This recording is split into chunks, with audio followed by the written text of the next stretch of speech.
नमस्कार। शाम के ठीक 5 बज चुके हैं और आप देख रहे हैं वीकेंड का प्राइम टाइम डिबेट शो और मैं हूं आपके साथ प्रीति चौहान। शुरुआत करेंगे वीकेंड के प्राइम टाइम डिबेट शो की, लेकिन उससे पहले बड़ी खबर हमारे पास। प्रधानमंत्री नरेंद्र मोदी ने इजराइल हमले पर ट्वीट किया है। प्रधानमंत्री ने कहा कि कठिन समय में हम इजराइल के साथ खड़े हैं। प्रधानमंत्री ने कहा कि इजराइल पर आतंकी हमले से हतप्रत हूं। प्रधानमंत्री मोदी, पीड़ित परिवारों के साथ हमारी गहरी संवेदनाएं हैं, ये प्रधानमंत्री ने कहा है। साथ ही इजराइल में आतंकी हमले से दुखी हूं, प्रधानमंत्री ऐसा कह रहे हैं। और इजराइल हमला ये बहुत बड़ा आतंकी हमला है जो कि आज हुआ है। इजराइल में आतंकी हमले की निंदा प्रधानमंत्री ने की है। इजराइल हमले पर प्रधानमंत्री ने कहा कि वो आहत हैं, दुखी हैं, कठिन समय में इजराइल के लोगों के साथ खड़े हैं। प्रधानमंत्री ये ट्वीट में कहा गया है, इजराइल पर आतंकी हमले से दुखी हूं, ये प्रधानमंत्री नरेंद्र मोदी कह रहे हैं। पीड़ित परिवारों के साथ प्रधानमंत्री खड़े हैं, पूरा देश खड़ा है भारत, ये प्रधानमंत्री अपने ट्वीट में कह रहे हैं। इजराइल हमले पर प्रधानमंत्री मोदी का ट्वीट सामने आया और ट्विटर अकाउंट पर आप देख सकते हैं प्रधानमंत्री नरेंद्र मोदी ने कठिन समय में इजराइल के साथ हैं, ये उन्होंने लिखा। इजराइल पर आतंकी हमले से हतप्रत और दुखी हैं, ये भी प्रधानमंत्री ने लिखा है। और ये देख लिए, ये वही ट्वीट है जो प्रधानमंत्री ने इजराइल पर आतंकी हमले को लेकर के ट्वीट किया, निंदा की, दुख जताया और कहा कि प्रधानमंत्री और पूरा देश इस वक्त पीड़ित परिवारों के साथ खड़ा है। हमारे साथ संवाददाता दीपक चौबे भी इसी खबर पर जुड़ गए हैं फोनों में, एक बार जल्दी से उनका रुख कर लेते हैं। दीपक, प्रधानमंत्री का ये ट्वीट जो कि उसमें उन्होंने लिखा है कि पीड़ित परिवारों के साथ हैं, दुखी हैं, हतप्रत हैं, और साथ ही उन्होंने लिखा है कि deeply shocked by the news of terrorist attack in Israel, our thoughts and prayers are with the innocent victims and their families. We stand in solidarity with Israel at the difficult hours. क्या कहेंगे? जी बिल्कुल प्रीति, क्योंकि Israel और भारत का जो रिश्ता है वो पुराना है और ये दोस्ती बहुत लंबे समय से है और एक तरीके से साझेदारी भी है रक्षा क्षेत्र में।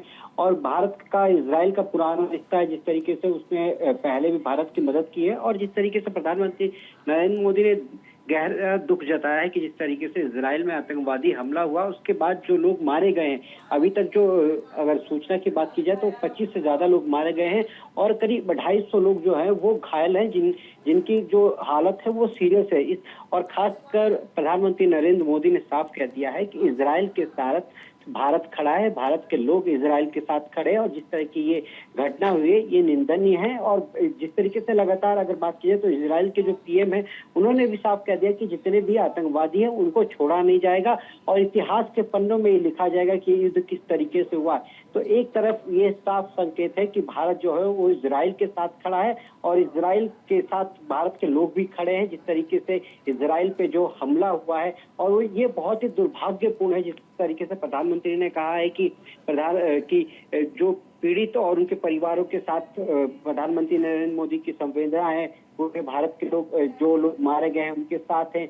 और कहीं ना कहीं ये भारत और इजराइल की दोस्ती को दिखाता है कि आज इस तरीके की बड़ी घटना, बड़ा आतंकवादी घटना हुई और इजराइल के साथ भारत खड़ा है। तो भारत को एक तरीके से कहा जाए तो खुद एक सुपर पावर बनने की होड़ में सबसे आगे है और इस तरीके का मैसेज ये दिखाता है कि इजराइल के लोग किस तरीके से भारत को भी पसंद करते हैं और भारत और इजराइल की दोस्ती को भी एक नया मुकाम मिलेगा कि भारत के साथ इजराइल खड़ा है। जिस तरीके से याद होगा बिल्कुल, और प्रधानमंत्री का ट्वीट में ये लिखना कि इस वक्त पूरा देश खड़ा है।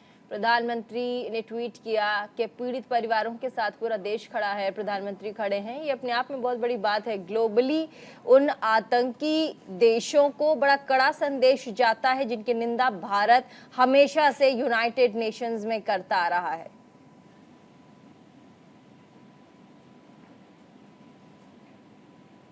दीपक,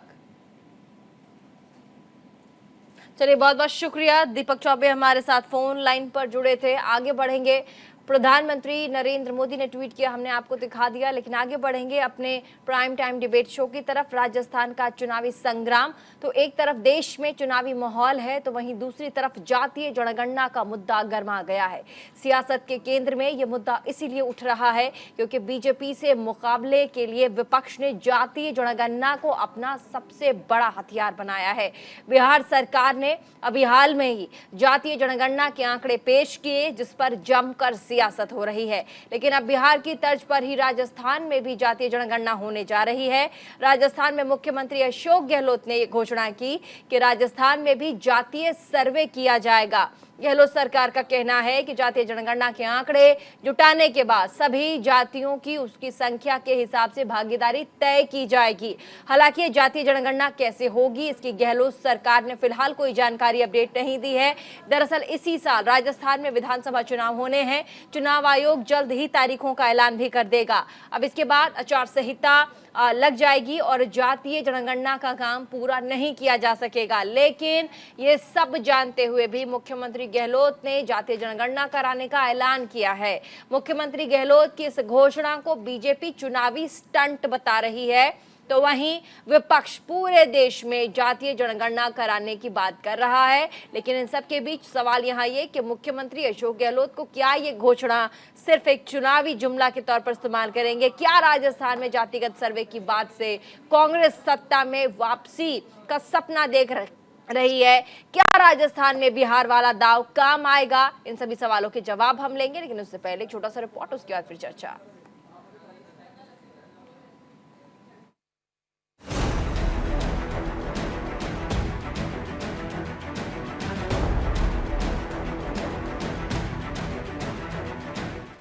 साल 2024 में लोकसभा चुनाव और इसी साल के अंत तक 5 राज्यों में विधानसभा चुनाव होने हैं।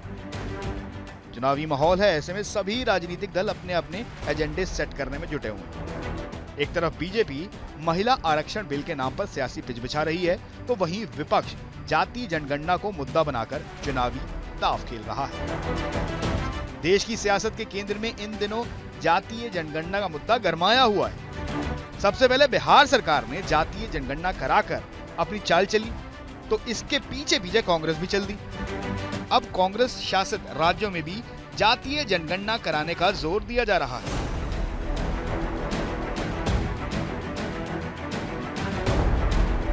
साल 2023 में 5 राज्यों में विधानसभा चुनाव होने हैं।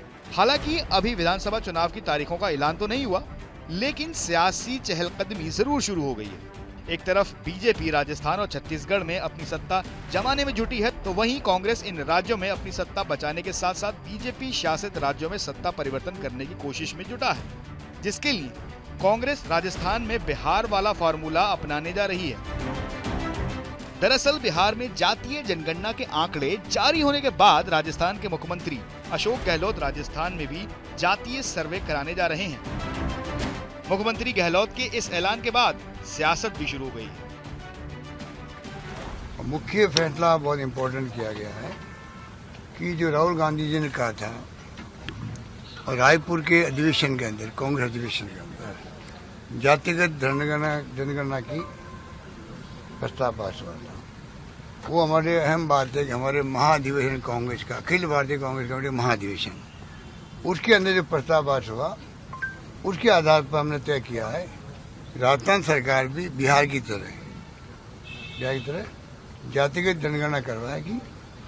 ये सरकार केवल घोषणा मात्र सरकार रह गई और वो भी आखिर के 2 महीने में ये घोषणा कर रही है। अभी जो जनगणना की जो बात कर रही है बिहार के अंदर, अब वीडियो बाहर आ रहे हैं कि हमारे घर तो वो आई नहीं, हमसे तो बात ही नहीं करी, ऐसे अनेकों वीडियो आ रहे हैं। तो कागजी कार्रवाई करी, कागजी कार्रवाई करके लोगों को मूर्ख बनाने की जो कार्रवाई हुई बिहार के अंदर, क्या वो राजस्थान में करना चाहते हैं और कब करेंगे? आचार संहिता तो 2 दिन में लग जाएगी शायद।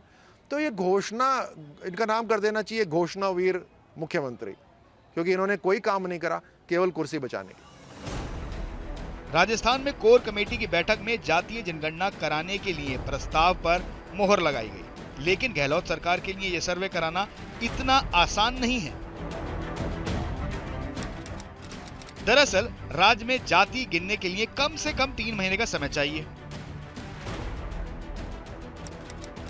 5 राज्यों में विधानसभा चुनावों की तारीख का ऐलान कभी भी हो सकता है। चुनाव का ऐलान होते ही आचार संहिता लागू हो जाएगी और आचार संहिता लगते ही जनगणना का काम बंद हो जाएगा। जातीय जनगणना कराने पर एक तरफ बीजेपी का कहना है कि जातीय जनगणना देश को एकजुट करने के बजाय उसको अलग अलग टुकड़ों में बांटने का प्रयास है, तो वहीं विपक्ष इसे सराहनीय कदम बता रहा है। देश को एकजुट करने की बजाय उसको अलग अलग टुकड़ों में बांटने का कुत्सित प्रयास है। 70 साल के बाद हम भारतीय होकर जीने चाहिए कि हम सब एक हैं, हम सब भारतीय हैं। और ये जो जातिगत सेंसस करवा रहे हैं, इसकी प्रामाणिकता क्या है?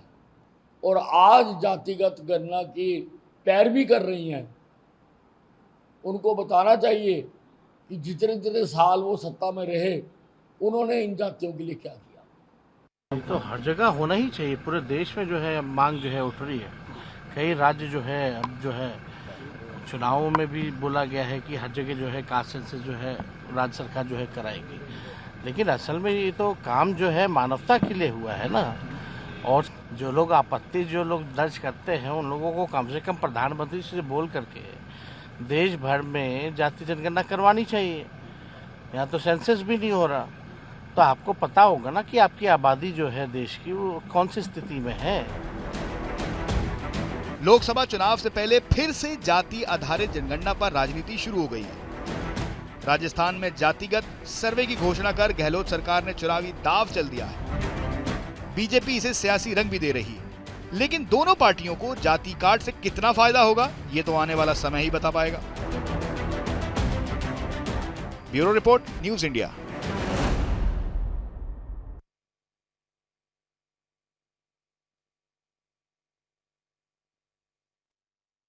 तो आने वाले समय में राजस्थान के चुनाव में, विधानसभा चुनाव में ये कितना कारगर साबित होगा, जातीय जनगणना का दांव पेच, ये तो समय ही बताएगा। लेकिन फिलहाल हमारे साथ इस डिबेट में जो लोग जुड़े हैं उनका स्वागत कर लेते हैं। आम आदमी पार्टी के प्रवक्ता हमारे साथ जुड़ गए हैं, प्रदेश के सचिव हैं, साथ ही हमारे साथ कांग्रेस के प्रवक्ता जुड़ गए हैं, प्रियंका गुप्ता जुड़ गई हैं, बहुत बहुत स्वागत। बीजेपी के प्रवक्ता ऋषभ तिवारी, बहुत बहुत स्वागत। राजनीतिक विश्लेषक संजीव कौशिक, आपका बहुत बहुत स्वागत टाइम निकालने के लिए। हमारे साथ आम आदमी पार्टी से योगेंद्र गुप्ता हैं, मुख्य सचिव हैं आम आदमी पार्टी के राजस्थान में, बहुत बहुत स्वागत आपका सर। और साथ ही वापस डिबेट में हम चलेंगे। सबसे पहले कांग्रेस पार्टी से प्रियंका गुप्ता, आपसे सवाल, आप लोगों को क्यों लग रहा है कि जातीय जनगणना वाला दाव जो कि अभी चुनाव के ठीक पहले खेलकर कुछ फायदा हो जाएगा? क्योंकि विपक्ष यही कह रहा है कि ये बस दांव पेच है, हाथी के दांत दिखाने की कुछ और, करने की कुछ और। बिहार में जातीय जनगणना बहुत पहले से ये उनका प्रिपरेशन था, तो वो अभी कर पाए, लेकिन अभी अगर सरकार अशोक गहलोत कर रही है तो कैसे कर पाएंगे? अभी तो चुनाव होने हैं, टाइम अनाउंस हो जाएगा। मैं समझती हूँ कि जिस तरह की घोषणाएं की जा रही हैं, उससे जो पिछड़ा है, दलित है, जो अति पिछड़ा है, उन सभी को मुख्य धारा से जोड़ने की जो कोशिश कांग्रेस पार्टी करने जा रही है, उसका स्वागत करना चाहिए सभी पार्टियों, चाहे वो भारतीय जनता पार्टी हो, चाहे वो कोई अन्य पार्टी हो।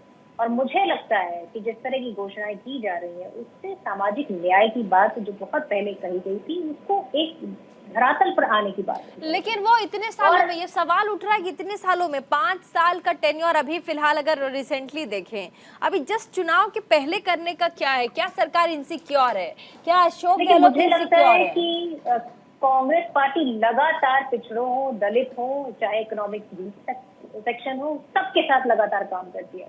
अगर जमींदार प्रथा का उन्मूलन किया गया तो उससे भी तो उन्हीं लोगों को लाभ मिल रहा है। अगर हमने भोजन का अधिकार दिया, अगर हमने शिक्षा का अधिकार दिया, अगर हमने आरटीआई का अधिकार दिया, तो आज एक गरीब व्यक्ति भी, आज एक पिछड़ा व्यक्ति भी सवाल पूछने की सरकार से ताकत रखता है।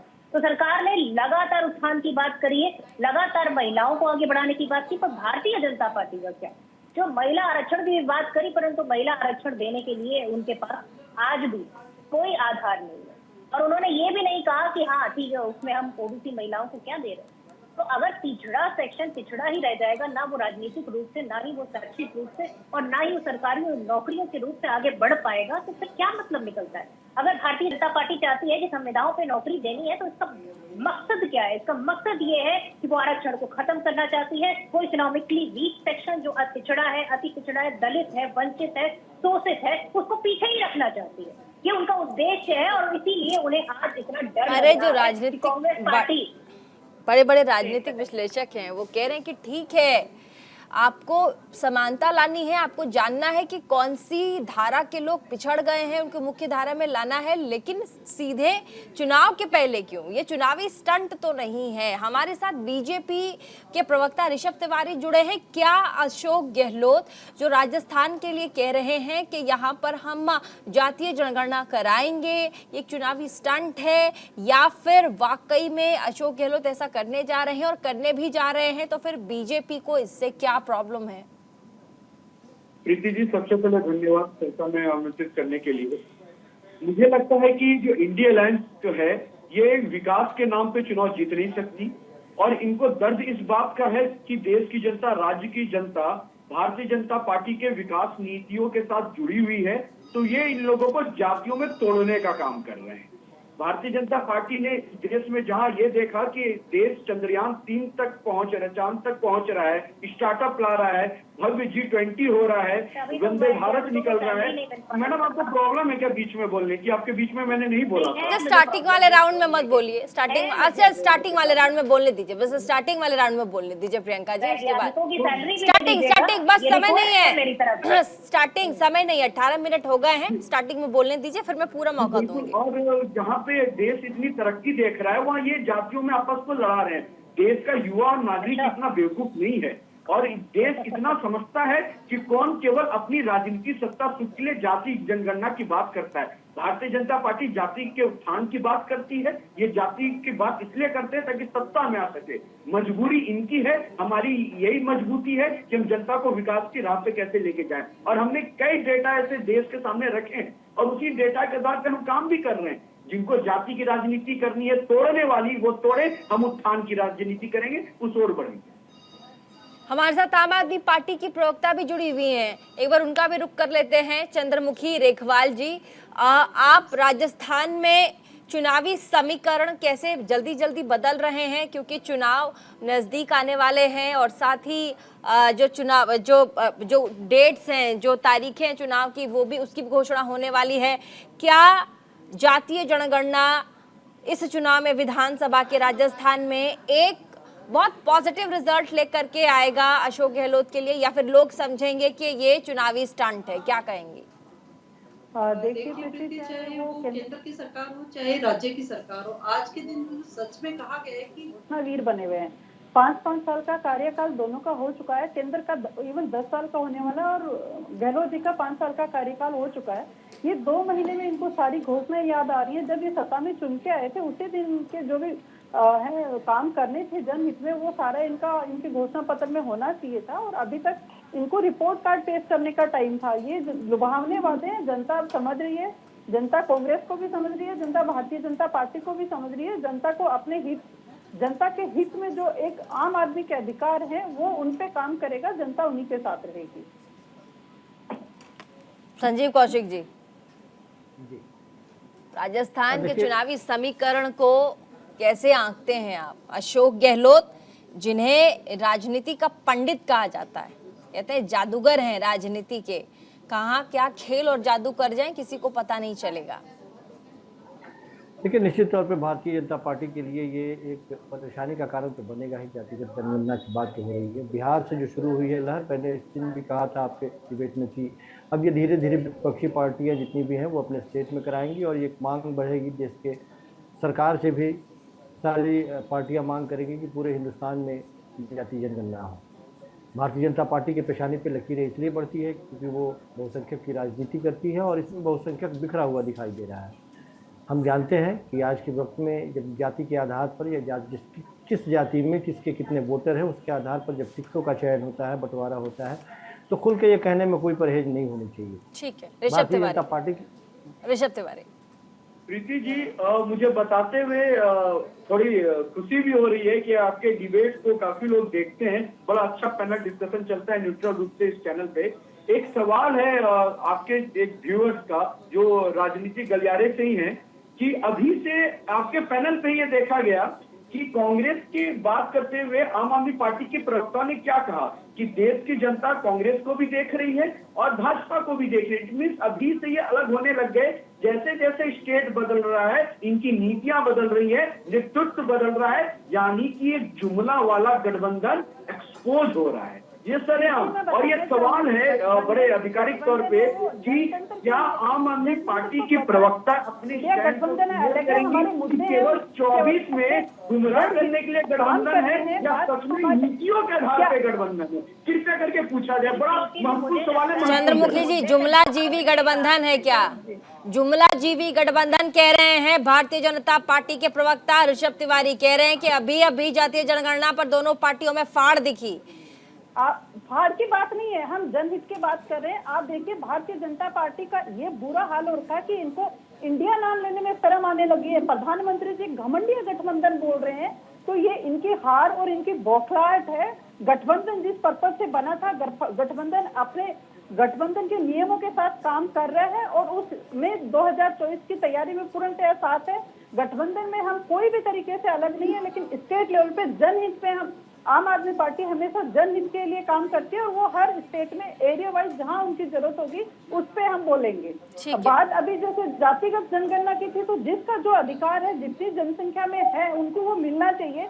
भारतीय जनता पार्टी के कुछ नेता बोलते हैं कि ये इनको फाड़ने का काम कर रहे हैं, बांटने का काम कर रहे हैं। जातियां आज नहीं।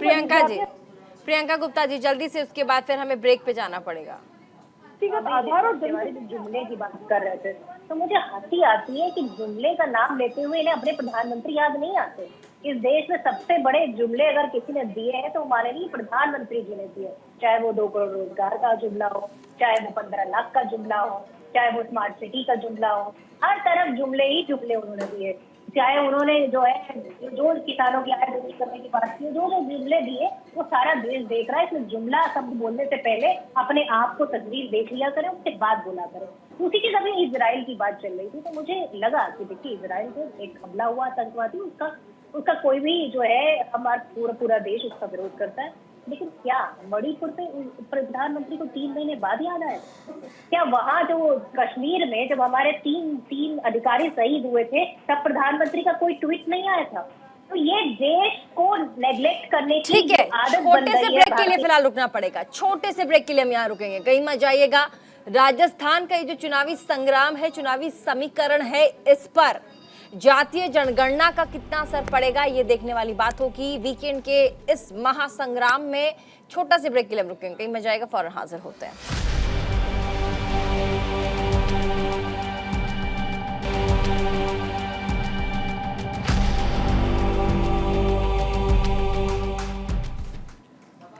ब्रेक के बाद एक बार फिर से स्वागत आप सभी का। वीकेंड के प्राइम टाइम डिबेट शो में वापस चलेंगे हमारे साथ तमाम मेहमान। प्रियंका गुप्ता, कांग्रेस की प्रवक्ता, अपनी बात रख रही थी, एक बार जल्दी से उनके पास चलते हैं। प्रियंका जी बोलिए। प्रीति जी, मैं सिर्फ इतना कहना चाहती हूँ कि अपने देश को इस तरह से जो है नजरअंदाज अगर किसी ने किया है तो माननीय प्रधानमंत्री जी ने किया है।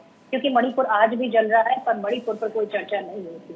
मणिपुर में इतने सब कुछ हो गया, उस पर कोई चर्चा नहीं हुई। 3 सेना के अधिकारी शहीद हो गए, परंतु उस पर एक ट्वीट नहीं किया गया, जश्न मनाते रहे प्रधानमंत्री जी। तो मैं सवाल ये पूछना चाहती हूँ, अगर आपको चिंता है तो अपने देश के आतंकवाद से शहीद हुए राजस्थान में भी हुई रेप की घटना पर प्रियंका गांधी ने कोई ट्वीट नहीं किया था। राजस्थान में जो रेप की घटना हुई थी, इसीलिए मणिपुर की घटना का और रेप की घटना का फिलहाल इस डिबेट से कोई संबंध नहीं है, इस पर मत ड्रैग कीजिए। अभी मैं जो सवाल पूछ रही हूँ, क्या जस्ट चुनाव से पहले जातीय जनगणना का बिगुल फूकना, जो कि जब ये अनाउंस हो जाएंगे डेट्स चुनाव के, तब तक आचार संहिता में आप कर भी नहीं सकते, उसके पहले भी करके क्या आप लोगों को ये दर्शाना चाह रहे हैं कि ये देखिए हम लोग इसमें बिलीव करते हैं, करने जा रहे हैं, वोट दीजिए तब ये हम ला देंगे? तो ये तो चुनावी, जैसा ऋषभ तिवारी कह रहे हैं कि चुनावी जुमला है ये। अरे मैडम, अरे प्रीति जी, आप इनसे भी तो पूछिए। महिला आरक्षण का बिल भी ले आया, उसको पास भी करा दिया, उसके बाद ये कहते रहे कि अरे अब तो जनगणना होगी, अब तो परसीमन होगा। अरे तो इनसे भी तो सवाल पूछिए ना, ये क्या था? चुनावी सगुफा था?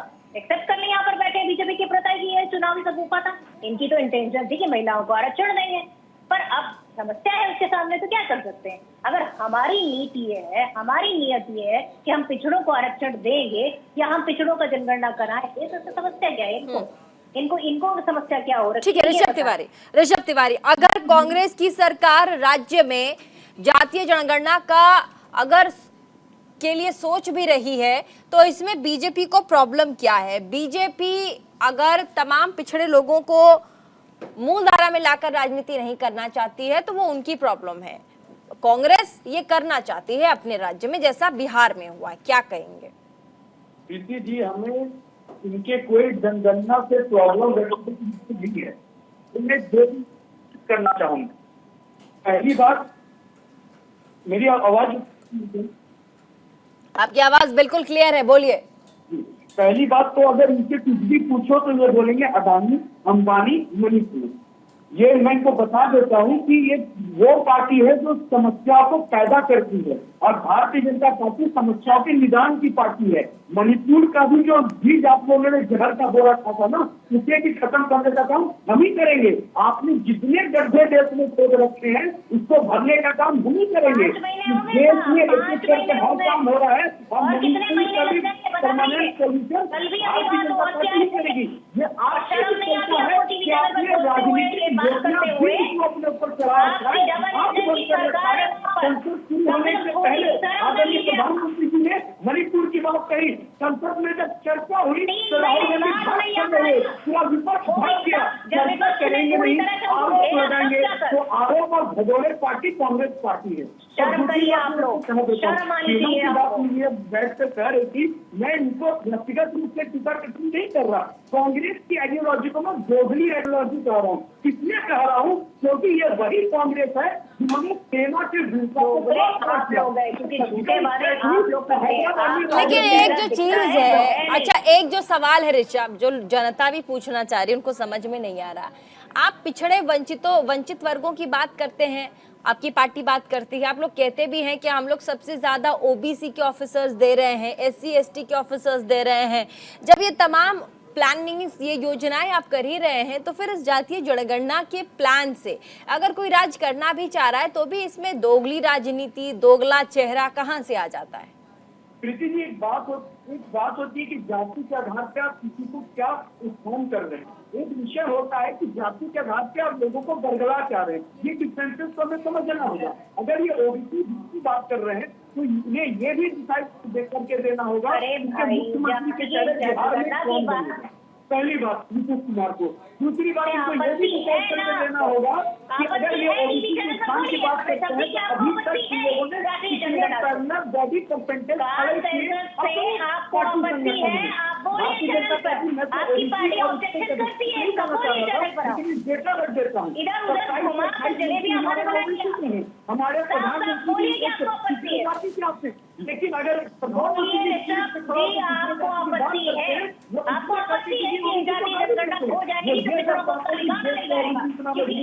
जो प्रधानमंत्री भी कर सकता है, देश का दलित इतना मजबूत है, जो राष्ट्रपति भी बन सकता है, देश का जनजाति समुदाय इतना मजबूत है जो राष्ट्रपति बन सकता है।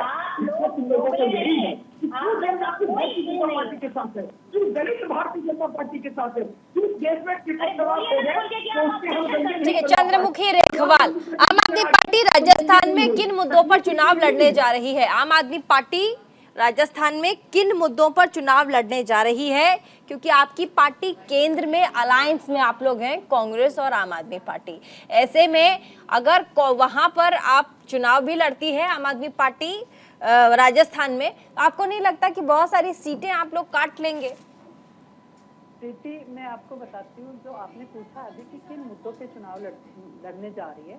आम आदमी की जो शुरुआत हुई थी हमेशा जनता के मुद्दों पे, सबको एक अच्छी शिक्षा देने के लिए हुई थी, सबको अच्छा स्वास्थ्य देने के लिए भी थी, महंगाई से राहत देने के लिए भी थी। अभी ऋषभ जी ने बताया कि मेरी आवाज डिस्टर्ब हो रही है क्या? नहीं, बिल्कुल बोलिए। ओके, हाँ, अभी ऋषभ जी ने बताया कि हमारी पार्टी विकास की पार्टी है, तो मैं अभी बताती हूँ आपको कि विकास की पार्टी है। 9 साल में 9 वंदे भारत ट्रेन चलाई है, लेकिन 9 साल में कितनी ट्रेन बंद करी है, जरा इनका भी आकलन दे दीजिए जितनी सुविधाएं पहले महिलाओं को, बुजुर्गों को जो दी जाती थी, कोविड के बाद जो बंद कर दी गई है, जरा उनका भी आप आकलन दे दीजिए। रही बात, अब आप घोषणाओं की बात करते हैं, 2 दिन पहले जोधपुर में आके प्रधानमंत्री जी एयरपोर्ट की घोषणा करते हैं। उस एयरपोर्ट से आपको किन लोगों को फायदा होगा? जो लोग दिन रात अपनी मजदूरी के लिए इधर उधर आते थे, जाते थे। ये सीजन टाइम है, ट्रेवल टाइम है राजस्थान का, तो शादियों का टाइम है। उस टाइम पे यहाँ 100-150 ट्रेन को आप सिर्फ मेंटेनेंस के नाम पे, जो राजस्थान का सीजन टाइम है, प्रधानमंत्री ने पत्थर माफिया के बारे में, पेपर लीक माफिया के बारे में भी कहा है, रेप करने वाले खुलेआम लोगों के बारे में भी कहा है। इन सब मुद्दों पर राज्य की सरकार सो रही है, हाथ पर हाथ धर के बैठी है। राज्य की सरकार सो रही है और केंद्र की सरकार उससे भी ज्यादा सो रही है। मणिपुर में जो घटना हुई भारतीय इतिहास में आज तक नहीं हुई, और उस पे आज तक प्रधानमंत्री, गृह मंत्री या भारतीय जनता पार्टी के किसी भी सीनियर लीडर का या कोई भी महिला प्रतिनिधि का एक ट्वीट, क्या कोई रोड पे निकलना, उसका विरोध करना, आवाज उठाना, क्या उनकी जिम्मेदारी नहीं बनती थी? तो जनता, ये सबको पता है कि कौन सी पार्टी सोई है, सोई भी कोई नहीं है। जनता को मूर्ख बना रहे हैं। अब चुनाव आए ना, सब बहुत फुर्ती से लगे हुए हैं कि जैसे भी है, जितनी घोषणाएं करें, जनता को जितना बेवकूफ बनाए उतना आप आनंद फानंद में कर दीजिएगा। हार इनको नजर आ रही है, जो इनको नहीं समझ आ रहा उसको आप, जो सरकारी एजेंसियां हैं, इनकम टैक्स है, सीबीआई है, ईडी है, इनका डर दिखलाइए। जो आपके यहाँ शामिल हो जाएगा उसकी सारी छापेमारी, सारी इंक्वायरी बंद कर दी जाएंगी, और जो आपसे नहीं डरेगा, आपके खिलाफ खड़ा रहेगा, बार बार जनहित की आवाज उठाएंगे, उनको आप जेल में डाल देंगे। ठीक है ऋषभ तिवारी, इस पर संजीव कौशिक जी से भी एक रिएक्शन ले लेते हैं। संजीव जी, प्रधानमंत्री नरेंद्र मोदी ने अभी जोधपुर दौरे पर कहा कि यहाँ पर पत्थरबाज माफिया, पत्थर फेंकने वाले गैंग एक्टिव हैं, जिस पर राज्य की सरकार कोई एक्शन नहीं ले रही है। पेपर लीक माफिया यहाँ पर एक्टिव है, खुलेआम महिलाओं से रेप हो रहा है, उस पर भी सरकार मौन है क्योंकि चुनाव है। देखिए, देश के प्रधानमंत्री जी हैं, बैलेंस यदि वो रहना चाहते हैं तो उनको उत्तर प्रदेश के बारे में भी बोलना चाहिए। मुझे लगता है कि सबसे ज़्यादा यदि कहीं कुछ पेपर लीक हुए हैं तो उत्तर प्रदेश में हुए हैं। एक बार उसकी भी चर्चा कर लेते हैं। वहाँ पे भी जिस तरह से माफिया गिरी और जिस तरह के कांड लगातार हो रहे हैं, या जिस तरह से ग्राफ उत्तर प्रदेश में प्रशासन का नीचे की तरफ जा रहा है और आतंक का ऊपर जा रहा है, उसके बारे में भी बात कर लेते थे। कि बात दूसरी हो रही है, बात हो रही है जाति जनगणना की। भारतीय जनता पार्टी कह रही है कि हमें इससे कोई डर नहीं है, और सारी विपक्षी पार्टियाँ कह रही हैं कि ये घबरा रही हैं। भारतीय जनता पार्टी के लिए बेहतर होता कि वो डंके की चोट पर कहती कि पूरे हिंदुस्तान में हम करा रहे हैं। जब विकास की राजनीति कर रही है भारतीय जनता पार्टी, और विपक्षी पार्टियों को लगता है कि जिसकी जितनी संख्या उसके हिसाब से भागीदारी नहीं मिल रही है, तो ये क्लियर कर देना चाहिए कि नहीं, विकास की राजनीति आप करते रहें और जिसकी जितनी जनसंख्या उसके हिसाब से भागीदारी भी मिलनी चाहिए। जब देश के प्रधानमंत्री अपनी जाति बता सकते हैं, तो जाति जनगणना करने में किसी को क्या परेशानी हो सकती है?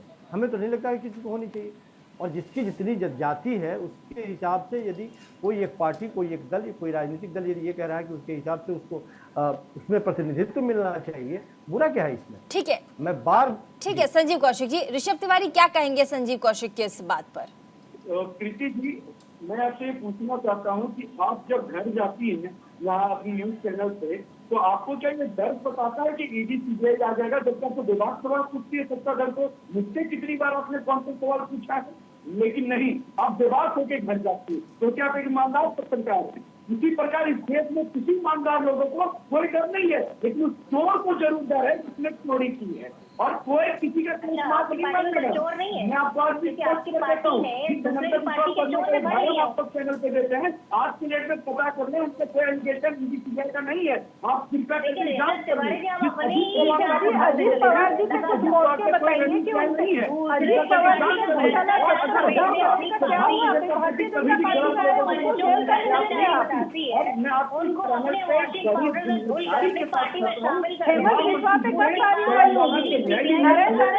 कार्रवाई होगी? आप क्यों सभा की रहते हैं? उन्होंने कहा नहीं, आपके पुराने कारनामों पे कह रहा हम आपको नहीं छोड़ेंगे, हम चलते हैं। स्टेट बाय स्टेट आप जिनको गाली दे और जनता बेवकूफ नहीं है, आप छोड़ेंगे देश की जनता विकास को जोड़ेगी। प्रियंका गुप्ता, आप प्रियंका गुप्ता और थोड़ा लाउड बोलिए। विकास की बात करते हैं, कितनी स्कूलें बनवाई आपने, कितने अस्पताल बनवाए आपने, देश में कितने यूनिवर्सिटीज आपने बनवाई है?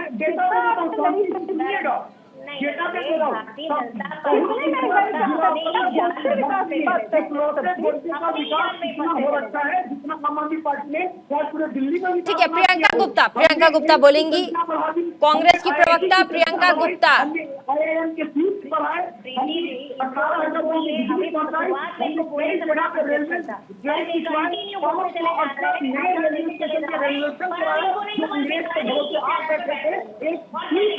बनाने के लिए सोच सकते थे कि देश में कोरोना जैसी महामारी है, वैक्सीन बनाकर देश को आत्मनिर्भर बनाकर सशक्त बनाया है। पहली वैक्सीन बनी थी कोरोना से पहले, तो देश में वैक्सीन नहीं बनी, जिससे आप मुंबई तक बना के प्रचार कर रहे हो। वैक्सीन के नाम पे अब वैक्सीन के नाम पे वोट मांगने की नौबत आ गई। क्या आपसे पहले देश में कोई वैक्सीन नहीं बनी थी? हमारे प्रधानमंत्री जी एक बनवा के नाम पे वोट मांगते हैं, इससे बड़ी फर्क की बात क्या होगी? आप कौन से विकास की बात कर रहे थे?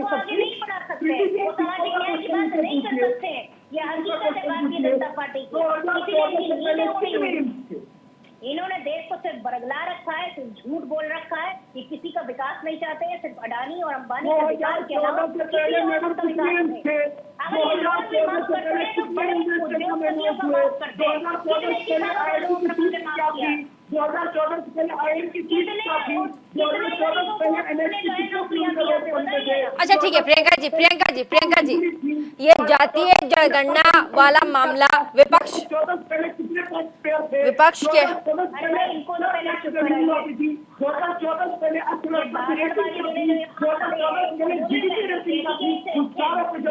करेंगे ना तब पता चलेगा। चलिए प्रियंका जी को बोलने दीजिए। कितने लोगों को 5 किलो राशन पे जिंदा रख रहे हैं, ये तो बता दीजिए ना। विकास की बात कर रहे हैं, 5 किलो राशन पे 9 साल से कितने लोगों को टिका रखा है? सिर्फ 5 किलो राशन पे वोट मांगते रहेंगे क्या? उनको कितने लोगों को रोजगार दिया, कितने के बच्चों को शिक्षा दी, क्या उनकी स्वास्थ्य की व्यवस्था है कि आपने कितना विकास कर दिया? जरा बताइए ना। 2016 से पहले एम्स बना, आपका इसरो आप चंद्रयान की बात करते हैं, इसरो किसने बनाया? स्वास्थ्य की बात करते हैं, एम्स किसकी देन है अपना? तो ये सारी चीजें आप ना थोड़ा सा लॉजिकल बात कीजिएगा, बात को सुनिए और सुन के उसका जवाब प्रीति जी, इनसे ये सवाल पूछिए कि जातिगत जनगणना से इनको कष्ट क्या है, पहले ये बता। अच्छा मुझे प्रियंका जी, आप मेरे सवालों का एक सवाल का जवाब दीजिएगा। विपक्ष ये बीजेपी ये कह रहा है कि अभी कांग्रेस को, गहलोत सरकार को ये थोड़ी इनसिक्योरिटी आई है, डर है भाजपा से, क्योंकि प्रधानमंत्री के ताबड़तोड़ रैलियों में हुजूम देखने को मिला है लोगों का, इसीलिए अब लग रहा है कि जातीय जनगणना से हम लोगों के अंदर कांग्रेस के प्रति विश्वास और वोट डालने की भावना को पैदा कर लेंगे। बोलिए प्रीति जी, इसका जवाब मैं देती हूँ। राजस्थान में अभी आप देख रहे हैं प्रधानमंत्री जी की रैलियों में जिस तरह से लात घुसे चले हैं। अच्छा बोलने दीजिए प्रियंका जी को। जैसे लात चंद्रमुखी जी, विकास जी बस बोलने दीजिए प्रियंका जी को। देखिए प्रीति जी, कर्नाटक में भी तो प्रधानमंत्रियों कितनी रैलियां की थी, कितने वादे किए थे, पर जनता समझ चुकी है इनके वादे खोखले हैं, उनके दावे सिर्फ किताबी। हकीकत ये है कि जो सिलेंडर 500 रुपए में मिलता था वो आज 1200 रुपए में खरीदा। चुनाव आते ही उससे 300 रुपए कम हो गए, जैसे इंडिया गठबंधन की नीति थी उससे कम हो गए। पर हकीकत क्या है कि चुनाव के बाद वो पैसे कम रहेंगे? नहीं रहेंगे, क्योंकि वो सिर्फ एक सब्सिडी है, वो अभी मात्र चुनाव के समय दी जा रही है, उसके बाद फिर से वही हाल होगा। आप देखिए इन्होंने पेट्रोल डीजल का क्या हाल बना दिया, खाने के भोजन का क्या हाल बना दिया, पढ़ाई शिक्षा का क्या हाल बना दिया है, अस्पतालों में दवाओं पे टैक्स है, किसानों के जो यूज करने वाले जो औजार होते हैं उन पे टैक्स है, हर चीज पर इन्होंने टैक्स लगा दिया। पर बदले में जनता को दिया क्या? एक सरकारी नौकरियां जो लोगों को मिलती थी वो भी कम हो गई, 2 करोड़ रोजगार कम हो गए हैं इनके कार्यकाल में। तो ये क्या कोई मजाक है जो आप हंस रहे हैं यहाँ बैठकर?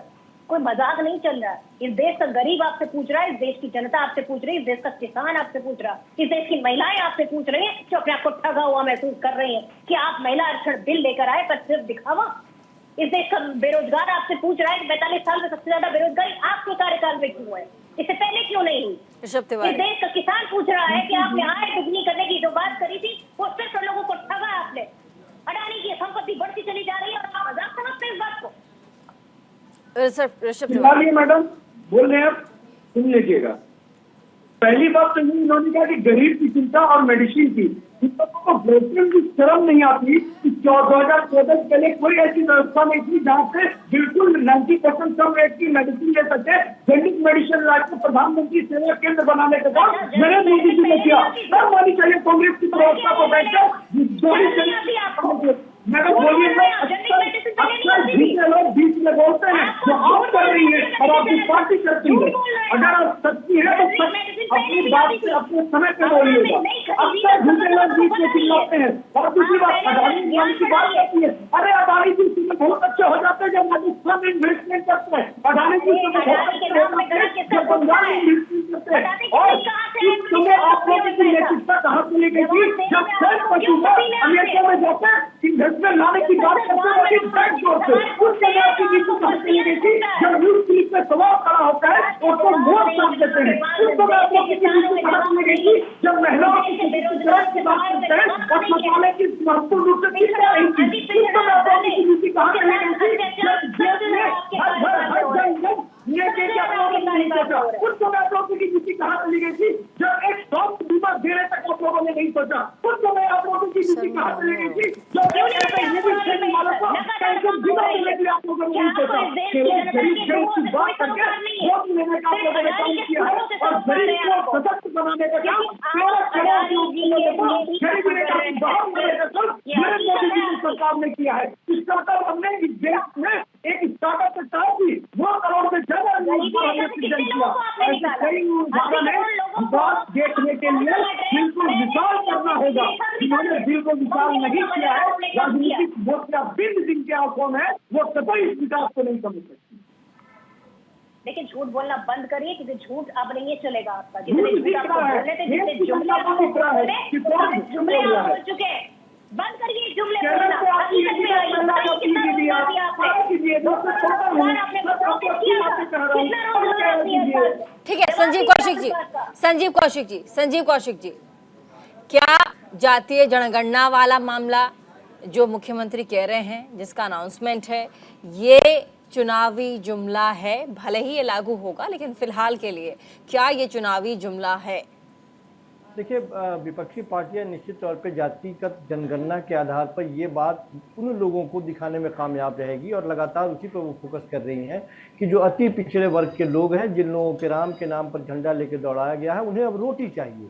सचमुच में उनकी पेट भर रही है या उन्हें रोटी मिल रही है या नहीं मिल रही है? और ये आईने के जैसे भारतीय जनता पार्टी के सामने खड़े होकर के विपक्षी पार्टियां ये दिखाने का प्रयास करेंगी कि आपकी भागीदारी कितनी है, आपकी जनसंख्या कितनी है, आप किस जगह पे खड़े हैं और आपको कैसे भरमाया जा रहा है। और ये भारतीय जनता पार्टी बखूबी जानती है कि सबसे बड़ी मजबूती धार्मिक ध्रुवीकरण या हिंदुत्व के नाम पर इन सारे वोटरों को बांध के रखना है, जो उनके पाले में जाता है और इसकी वजह से उनकी मजबूती बनती है। तो वो अपनी मजबूती को खोना नहीं चाहते और विपक्षी पार्टियों को ये बात लगता है कि यदि इन लोगों को एहसास कराया जाए कि अभी तक आपको बरगलाया गया है, आपकी जनसंख्या के हिसाब से आपकी भागीदारी नहीं इतनी हुई है, तो उन लोगों के आंखों पे जो पट्टी बंधी हुई है, जो उनको भरमा दिया गया है, वो खुलेगी और वो सही तरीके से देख पाएंगे। अब इसी बीच में इतनी जल्दी, ये बात बिल्कुल सही है, ये सवाल लाख टके का है कि क्या इतने कम समय में जनगणना संभव है, क्या जातिगत जनगणना?